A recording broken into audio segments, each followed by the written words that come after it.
تم گھبراتے کیوں ہو مقدر کے فیصلوں سے؟ کیا تم نہیں جانتے تمہارا رب کتنا غفور و رحیم ہے؟ اگر وہ دن کو رات اور رات کو دن کرنے پر قادر ہے تو کیا وہ تمہاری تڑپ دیکھ کر تقدیر کے فیصلے بدل نہیں سکتا؟ خدا جب کسی بدبخت کو دکھ دینا چاہے تو وہ بدقسمت ناشکری کا راستہ اختیار کر لیتا ہے۔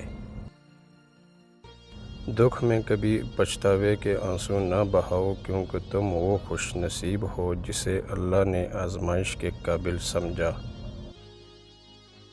اللہ پاک نے جن لوگوں کو تمہاری زندگی سے نکال دیا ہے ان کی فکر نہ کرو، اللہ وہ سب جانتا ہے جو تم نہیں جانتے۔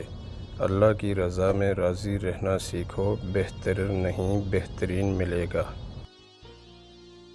کچھ لوگوں کو چھوڑنا اس لیے بھی ضروری ہو جاتا ہے کہ اگر ہم انہیں نہ چھوڑیں تو وہ ہماری ذات میں کچھ باقی نہیں چھوڑتے۔ جیسے اللہ تعالیٰ کو اپنے بندوں کی عبادتیں پسند ہیں، اسی طرح ان کی ندامتیں بھی محبوب ہیں۔ بعض اوقات عبادت سے زیادہ ندامت کام آ جاتی ہے۔